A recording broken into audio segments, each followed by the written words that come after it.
여러분, 지금 뉴스를 보면요, 계속 이런 얘기가 나옵니다. 정부가 돈을 풀겠다, 추경으로 경기를 살리겠다, 민생을 살려야 한다, 내수를 부양해야 한다. 듣기에는 다 맞는 말 같죠? 실제로도 경제가 어려울 때는 정부가 돈을 풀어서 경기를 떠받치는 건 아주 흔한 방식인데요, 사람들이 당연하게 생각하는 공식도 바로 그겁니다. 경기가 꺾이면 정부가 돈을 푼다, 돈이 풀리면 소비가 살아난다, 소비가 살아나면 기업의 매출이 늘고, 기업의 매출이 늘면 투자와 고용이 살아난다. 그렇게 경제가 다시 돌아간다. 이게 우리가 학교에서도 배우고 뉴스에서도 많이 들어온 가장 익숙한 경제 상식인데요. 그런데 문제는 경제라는 게 늘 공식대로만 흐르지는 않는다는 거죠. 똑같이 돈을 풀어도 어느 때는 경기가 부양되기도 하고 어떤 때는 시장을 더 불안하게 만들기도 하는데요. 왜냐하면 중요한 건 돈을 푸느냐 안 푸느냐가 아니라 어떤 국면에서 어떻게 돈을 푸느냐이기 때문입니다.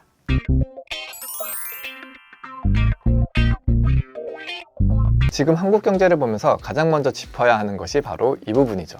지금은 단순히 돈이 부족해서 경기가 안 도는 국면인가, 이 부분을 살펴봐야 되는데요. 지금은 시장이 통화의 가치와 정책의 지속 가능성을 의심하기 시작하는 국면에 좀 더 가깝습니다. 이 말이 조금 어렵게 들릴 수 있는데요, 쉽게 말하면 이겁니다. 평소 같으면 정부가 돈을 푼다는 말이 경기 부양의 기대감으로 읽히기도 하는데요, 그런데 지금은 정부가 돈을 푼다는 말이 이 정도로 상황이 안 좋은가? 앞으로 더 많은 돈을 풀어야 할 정도인가? 그럼 재정은 괜찮은가? 원화 가치가 더 약해지는 건 아닌가? 이런 식의 불안을 자극할 여지가 있는 상태입니다. 지금은 돈이 경기에 바로 영향을 끼치기 전에 환율, 금리, 신용이 먼저 반응하기도 하는데요, 바로 여기서부터 기존 상식이 깨지기 시작합니다. 보통 정부가 추경을 한다는 건 두 가지 의미를 가집니다. 일단 당장은 시중의 유동성을 더 공급하겠다는 뜻입니다. 그리고 부족한 재정을 추가로 메우겠다는 뜻인데요, 겉으로 보면 전자는 경기 부양이고 후자는 재정 운용입니다. 하지만 시장은 이 둘을 분리해서 보지 않죠. 시장은 늘 묶어서 봅니다. 돈이 더 풀린다, 그럼 통화 가치는 어떻게 되지? 빚이 더 늘어난다, 그럼 국가재정 괜찮은가?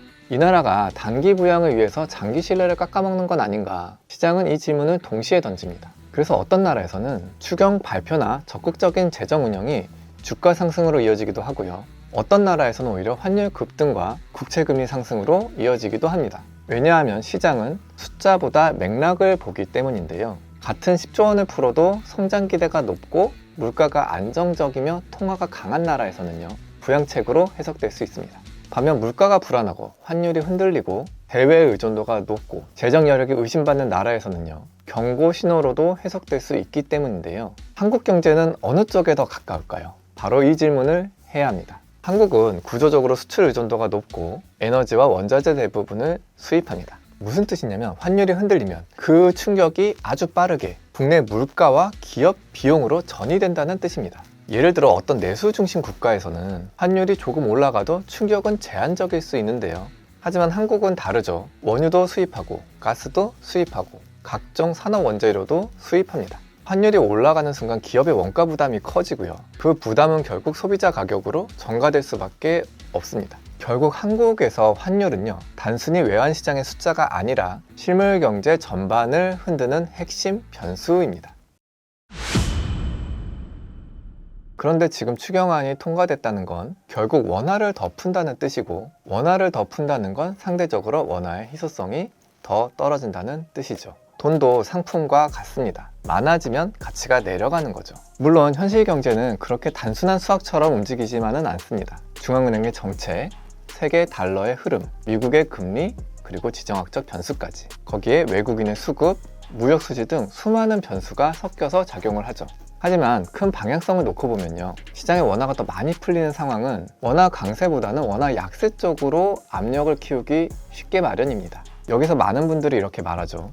돈 조금 푸는 게 그렇게 큰 차이를 만드나? 표면적으로 보면 그럴 수 있습니다. 한 번의 추경, 한 번의 현금 지원이 당장의 경제 위기를 초래하는 건 아니니까요.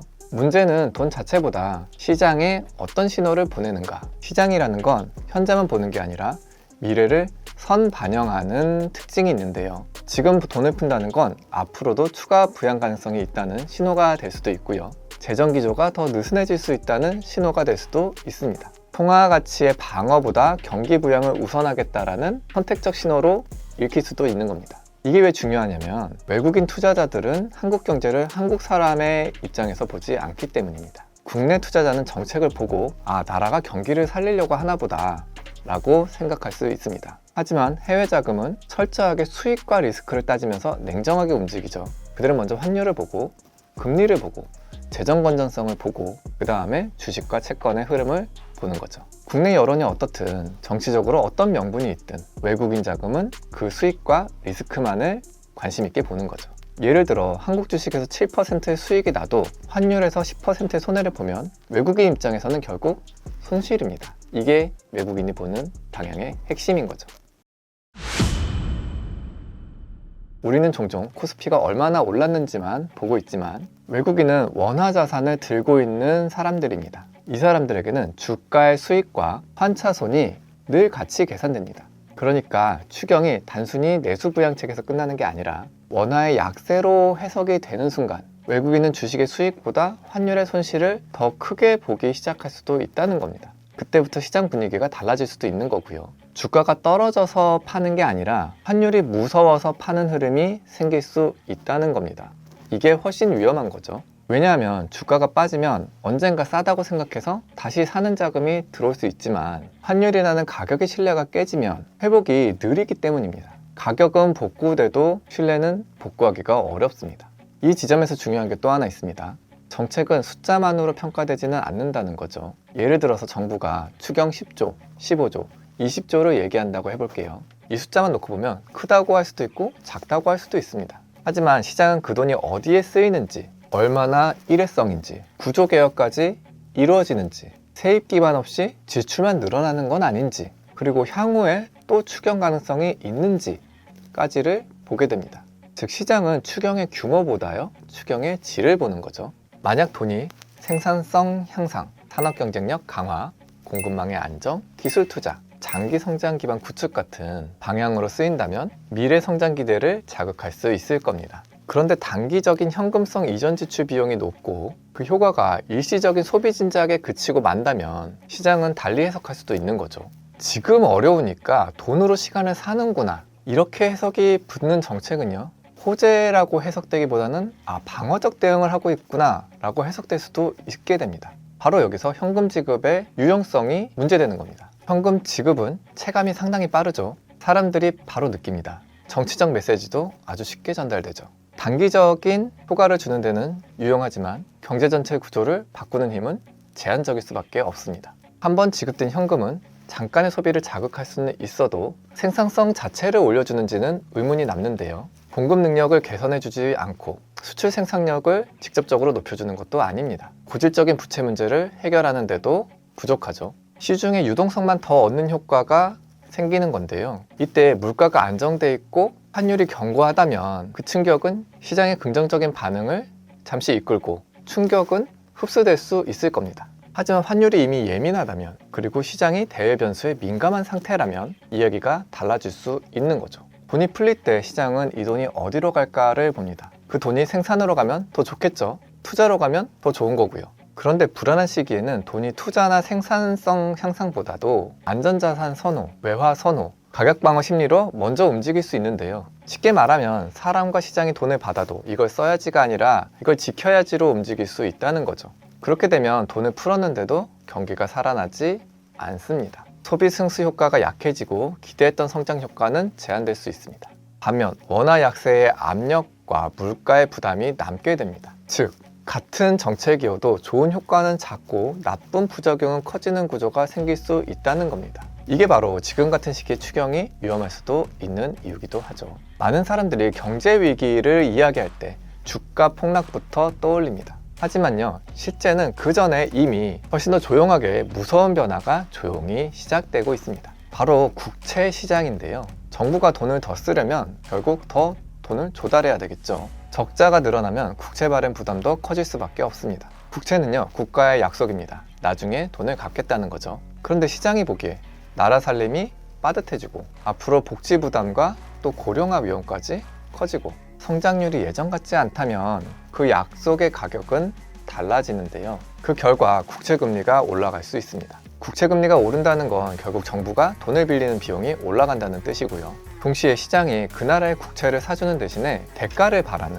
위험 프리미엄을 더 요구하기 시작했다는 뜻이기도 합니다. 그러면 이 영향은 국채에만 한정되지는 않습니다. 회사채 금리, 대출금리, 주택담보대출금리, 기업 자금 조달의 전반에까지 영향을 미치게 되는데요. 여기서부터 진짜 문제가 시작되는 거죠. 정부는 경기를 살리려고 돈을 풀었는데 시장 금리가 오르면 그 영향으로 민간이 힘들어질 수 있는 결과가 될 수도 있다는 겁니다. 기업은 투자 비용이 올라가고 가게는 이자 부담이 커질 수 있고요. 자영업자는 버티기 어려워질 수 있겠죠. 정부의 재정 확장의 효과가 민간 금융 비용 상승으로 상쇄될 수도 있다는 겁니다. 최악의 경우에는 정부가 부양하려고 푼 돈의 효과를 치솟는 시중금리가 상쇄해버리는 상황이 벌어질 수도 있습니다. 그러면 정책 효과는 약해지고 부작용만 남게 되는 결과가 되죠. 이럴 때 시장이 가장 무섭게 바라보는 것이 바로 일관성입니다. 정부와 통화당국이 시장에 어떤 신호를 보내느냐, 이겁니다. 한쪽에서는 물가를 잡아야 한다고 말하고 다른 쪽에서는 돈을 풀어야 한다고 말하면 시장은 혼란스러워질 수 있습니다. 또 한쪽에서는 환율 안정을 말하고 또 다른 한쪽에서는 재정 확장을 강하게 추진한다면 시장은 의심하게 됩니다. 지금 이 나라 무엇을 우선순위로 두고 있는가? 성장인가 물가인가? 환율인가 재정인가? 이 답이 흐려질수록 시장은 보수적으로 움직일 수밖에 없죠.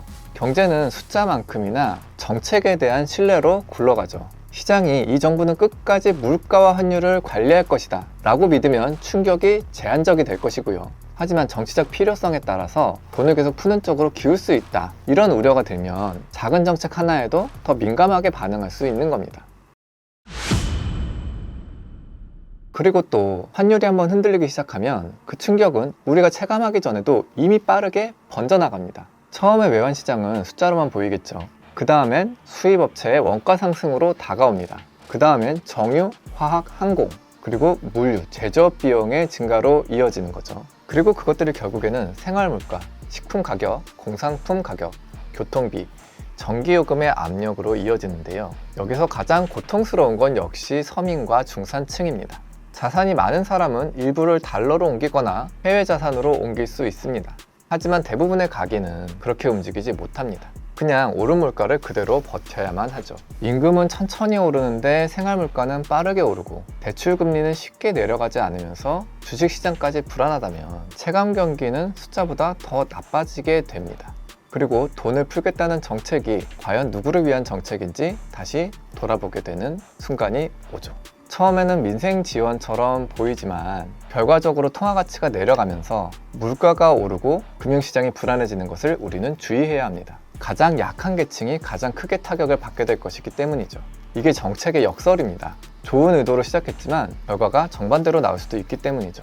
그리고 시장은 이런 역설을 굉장히 빠르게 가격에 반영합니다. 정치권은 민생, 회복, 지원이라는 단어를 쓰죠. 그런데 시장은 통화가치, 재정 건전성, 위험 프리미엄, 자본 유출 가능성이라는 단어로 이 현상들을 바라보고 있습니다.